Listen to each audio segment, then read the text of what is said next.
Coming up on World's Greenest Homes. In Toronto, transforming an abandoned industrial building into a stunning green family home. This is the shower, right here. Shower room. The kids must just love this. They have a lot of fun. And in New York State, a mountain retreat with its own natural style. Any of the trees that were felled, and there weren't many, we were pretty careful about it. We try to use either for heating the house or for furniture. I'm Emmanuel Belliveau. Come with me on World's Greenest Homes and see the most extraordinary homes on the planet. Homes that are gorgeous, cool, and green.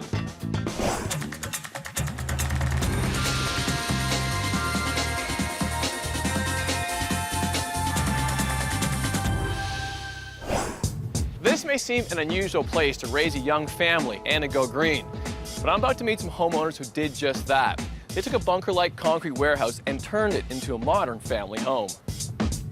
We're in Toronto, the 5th largest city in North America. This is the Junction in Toronto's West End, a neighborhood that gets its name from its location, near the junction of 4 railway lines. It's an old industrial area that's seeing new life as a hip place to live. Green doesn't necessarily mean just green roofs and capturing rainwater. There's pockets of land all over the city that are just waiting for adaptive reuse. And talk about adaptive reuse. What was once an unused cinder block warehouse is now this amazing one-of-a-kind home. Even more impressive, the couple retained as much of the original structure and material as they could. It was 6 years in the making, but now, architects and designers Christine Ho Ping Kong and Peter Tan work and live here with their children, 4-year-old Abby and 3-year-old Ian. Step inside the front entrance into a large open space with an office area, dining area, kitchen, and living room. Huge wall-sized glass doors open into a courtyard with a studio on the other side. Upstairs is the kids' bedroom and the master bedroom. A translucent hallway leads to a bathroom that doubles as a sunroom. And glass doors open into a hidden courtyard. Peter, Emmanuel, pleased to meet you. Christine. Nice to meet you. Real pleasure meeting you. You know, I was doing the research on your house and I came across this photo. And I was thinking, how could someone possibly live in a place like this? And the transformation is incredible. Train tracks over there, light industry all around you, and you're in the end of an alley. Kind of an odd place to raise a young family, isn't it? There's interesting pockets of land and properties all over the city, and the alleyways is something that yet to be, I think, discovered. We had been wanting to build a modern house, and we had been looking at many different properties, and they were out of our price range. So we started to look at industrial sites near the railway, and see if there was any leftover pockets of land that could be potential homes for us. Abby, do you want to show me your house? Yeah? You want to take me inside and show me? All right, lead me in. It's a great house. It's nice and open. Nice and high, too, isn't it? Really high up there. With ceiling fans and these upper windows to let heat out, there's no need for air conditioning, even in Toronto's hot and humid summers. Love all the wood. And this desk, how long is this desk? It's about 28 feet, and it's cantilevered off the wall with continuous drawers. Custom made. That's right. Incredible. And this is nice, too. This would be custom made. This is custom detail work. Beautiful detail work. Who did this? I did all the woodwork, and the doors are made with about 3 years of offcuts of all the millwork done in this house, and we thought we'd put it to some inventive use afterwards. Yeah, so you salvaged all that wood. Did you know that did you plan on using that wood for this? Actually, no. It kind of presented an opportunity, and we thought we'd try it, and a bit of an experiment. Yeah, it looks great. It's very custom. I like it. It's very light and airy feeling because you can see through it, yet it functions to hide books that you don't need to see all the time. That's right. This is your office space here, and this would be the rest of your home on this side. So this would be your dining room? It's mainly a transition space. This is our dining table, but it's also our meeting table and our layout table. We really believe in a multifunctional space, multifunctional furniture. Was it difficult for you to figure out ways to get light into the building?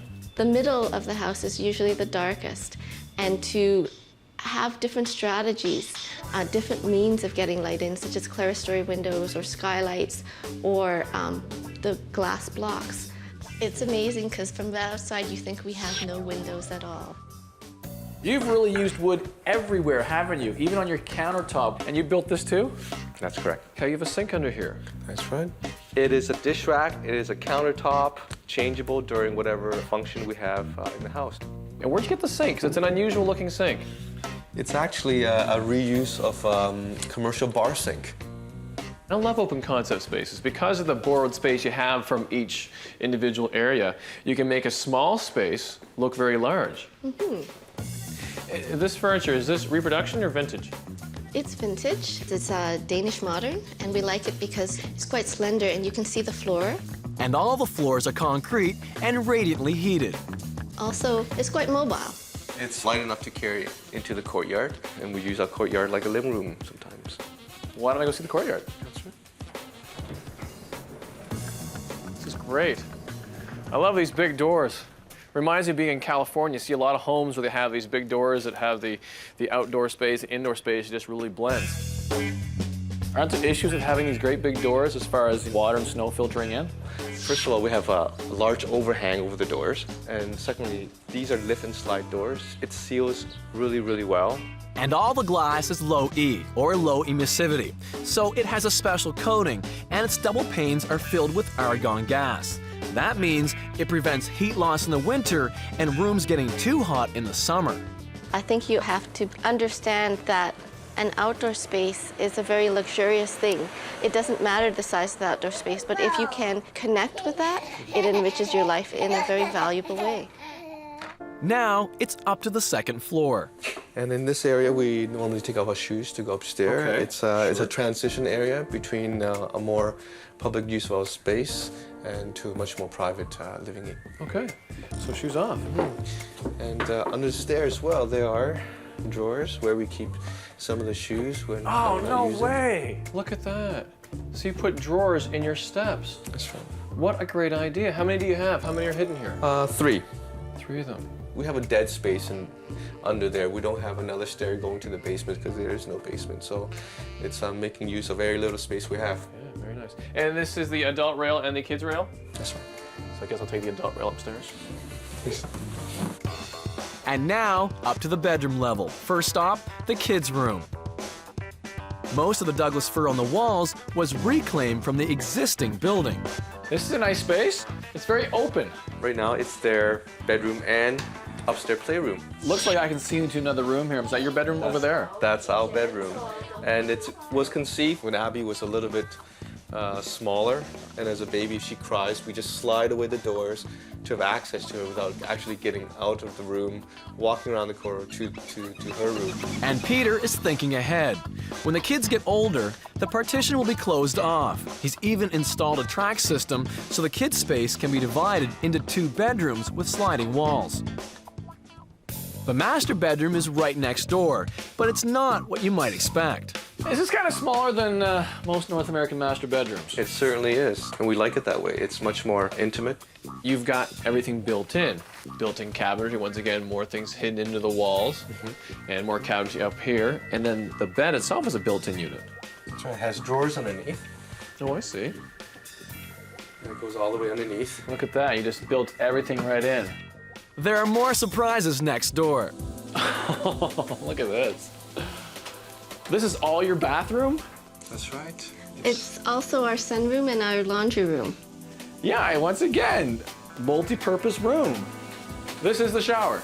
Right here. Shower room, yes. The kids must just love this. They have a lot of fun. It's not the average home here. It's not the average homeowner here as well. You're both architects.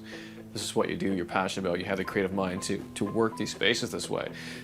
I can't picture a lot of people having a home like this. This is really special. Certainly, we've taken advantage of the fact that it is our home. We wanted to experiment. And I think a lot of the experience most clients wouldn't go for, so we really had to try it all out here and prove it to ourselves first before we can ask somebody else to believe in it. Like the idea of putting wood on the floor in a bathroom is foreign to a lot of people because, oh, your wood's gonna warp, you're gonna ruin your floors, it's never gonna last. What'd you put on your floor here? This is Ipe decking, and it's put over a sloped concrete floor that's been industrially epoxied over. Comes apart in 2 panels, and that's how we get it off. There's also a warmth to the material, and also we have small kids, and with they're running around in a bathroom, we're less worried about it than if it was a stone floor. Right, the stone, they fall down, they get hurt. Wood, you get a little bit of bounce. It's a bit soft, although Ipe is a very hard wood at the end of the day. But Ipe is great. It resists water and moisture very well, and it's got its own oil built in, so it lasts a long time. It's a nice product. And what do you have here on your ceiling? It's cedar. So I bet if you get it warm enough in here, do you smell the cedar when it gets really hot? Oh yeah, when the room gets really wet and moist, Yeah, the aroma comes out. a bit like a sauna, isn't it? It's very nice. And the rest of the stuff up here, was this just standard tile? It's a porcelain tile on top, and it's buff slate on the lower part of the walls. It's such a playful shower head. The bathroom stretches along an upstairs courtyard. Sunlight passes through these glass walls and into the house through the glass panel shower. As well, the light also passed down through this glass top here. This is the skylight we see downstairs in the kitchen. That's correct.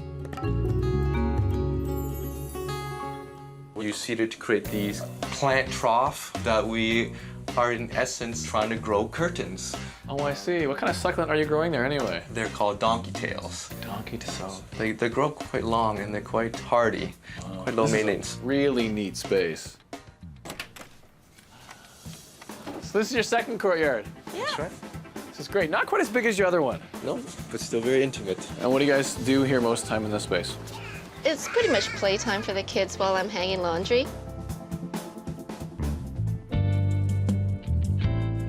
Peter and Christine turned an unused space in the city into a sanctuary for both work and family life. And that's another way of looking at what it means to be green. We do hope people go out there and see the city with a different eye, and then realize there's so much potential in some of their leftover space in their neighborhoods. Well, after seeing this house, I truly see there's potential all over the city.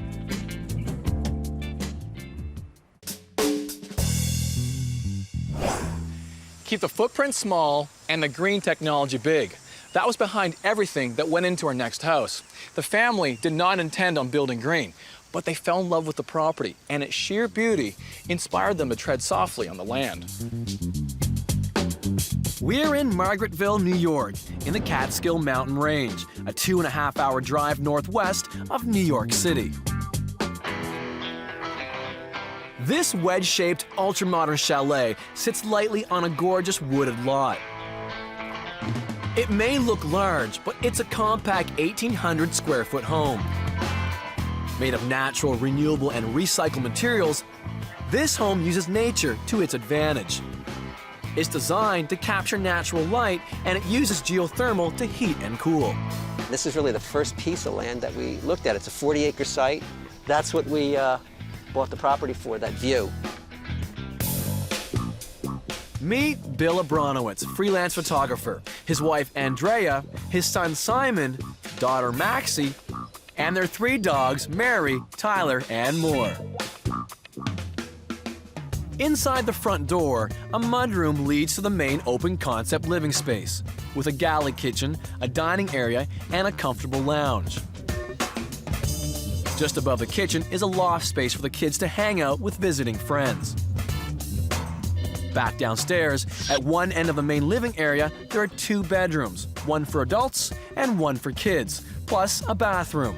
Then, at the other end of the house, there's an identical set of bedrooms and a second bathroom. Welcome to Margaretville. I'm Bill. I'm Andrea. I'm Simon. I'm Maxie. Come on in, we'll show you the house.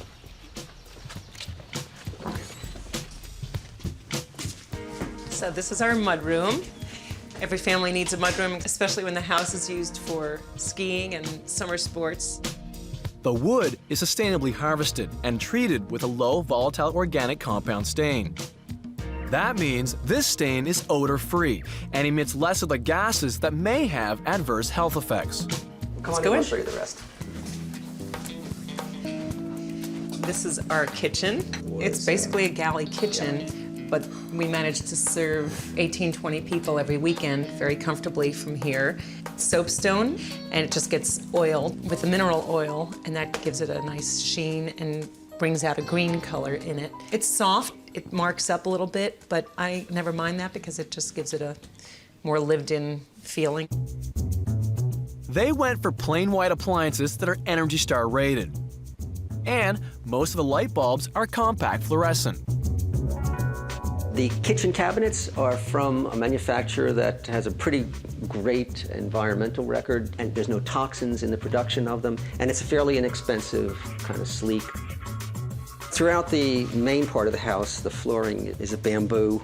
Bamboo is a grass. It regenerates in 3 years, so it's a sustainable product. This is our dining room, which is the center of everything between the living room and the kitchen. And it houses our collections. We collect things that we find on the property, fossils and skulls and bones and eggs. Bill did go hunting for this unusual chandelier, but he only hunted online, buying it from an online auction. It's the only incandescent bulb in the house, and they're only 7-watt bulbs, so... Please don't tell anybody. This is the heart of the home. It's a finished soapstone radiant fireplace, and it's the heating source for the house. We stoke up the fire when we come in with about 60 pounds of wood. It's 3 arm loads that burn for a couple of hours, so it's a very, very hot fire. The entire structure heats up and radiates throughout the house. And it's a remarkable unit in that it burns so hot that there's really no particulate released to the air. No creosote buildup in the fireplace flue. The best thing about it, it's two-sided and can be enjoyed from the living room as well. The rug is organic wool, natural dyes. Whenever we could, we tried to use organic materials or fabrics. There's ceiling fans at each end of the house, and the ceiling fans help circulate the air throughout the house, not only in the winter, but in the summer. It's a high ceiling, so we need to push the heat down in the winter and draw it up in the summertime. We've just seen the main open concept living space. Now we'll see where they bed down for the night. In keeping with the small footprint theme of the house, Bill believes that bigger is not necessarily better. The 4 bedrooms in the house are only 12 feet by 12 feet, but they have a ceiling that runs up about 12 feet high, so it doesn't feel congested at all. Here we used non-toxic stains on the wall. It's pine wall, pine ceiling. It has a slightly Scandinavian feeling to it. The furniture is recycled furniture, things that we found, things that we had from previous houses. The carpet is from a really cool company that takes commercial carpets out of commercial buildings and recycles them and produces these really beautifully designed tiles that when you're done with them, they'll come in and they'll take them back. So they keep regenerating. So this is Xander and Simon's room. This is the most ship-like room in the house. There are 2 of these rooms that are bunkhouses. There's as many as 8 people that'll sleep in this room. They sleep head-to-head, toe-to-toe. The bathroom, as you can see, is really pretty small. It's a very simple, well-designed, but all standard fixtures, low-flow toilet and all of that. The great thing in this room is electric radiant floor, which in the middle of the winter, when you get up in the middle of the night, it's really appreciated, or after a shower. It's very nice to have your feet warm.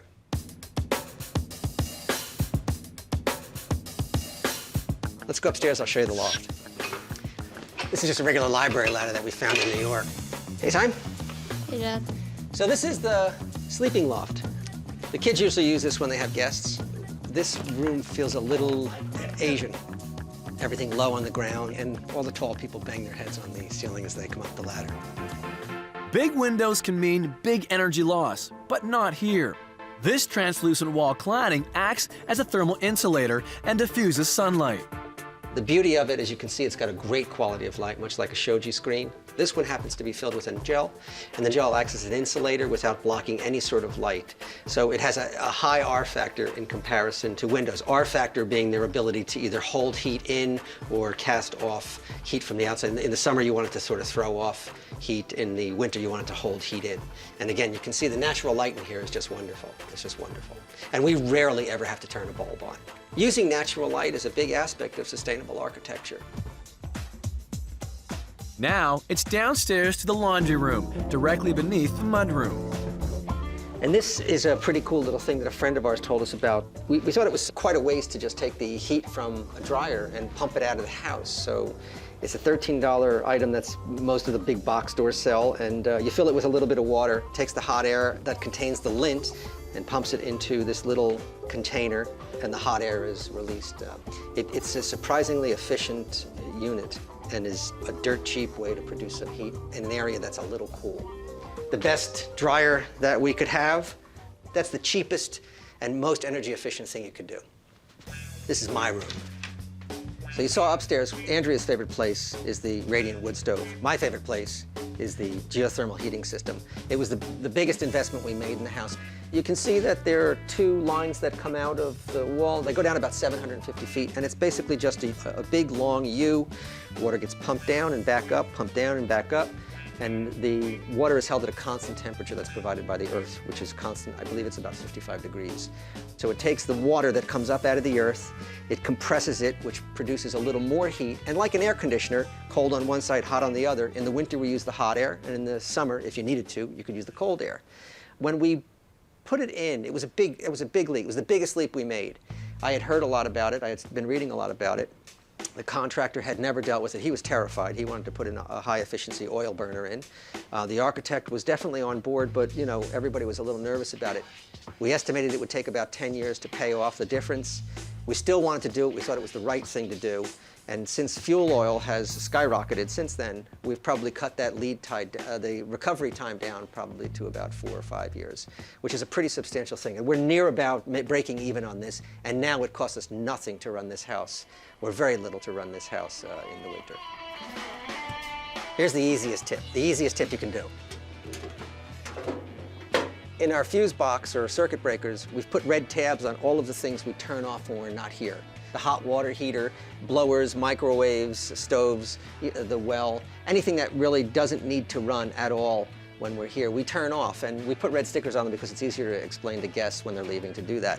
So, I mean, vampire electricity, which is what this is called, things that draw even when they appear to be off. Anything with a red light in your house, the VCR, the DVD, your stove, is going to draw about 5 to 10% of your monthly electric. So if you can turn it off when you're not using it, unplugging, you'll wind up cutting your electric bill substantially by just doing that. So this is a pretty simple, that's a really simple thing to cut your bill and save money.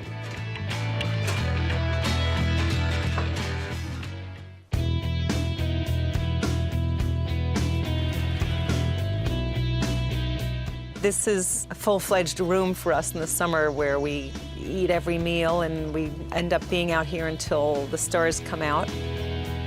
The decking is made of recycled plastic. The banisters and railings are made of sustainably harvested cedar. My kids and I built this table from wood that we found on the property, and at first we were going to bring the logs up whole, and we couldn't figure out how to get them up here because it's a few hundred pounds of wood. So Andrea had an idea to cut them in half and then reverse them. So she came up with the design, and any of the trees that were felled, and there weren't many, we were pretty careful about it. We try to use either for heating the house or for furniture. Building with maximum efficiency, yet minimal impact on the land, takes vision and creativity. And it seems to be paying off for Bill and Andrea. When we started planning the house almost 6 or 7 years ago, we really didn't know that much about it. You know, as it turned out, we learned a lot of things. We made some mistakes. There were things that I would do differently that we might change, but now that fuel costs have gotten to the point where they're at, we've made some pretty wise decisions.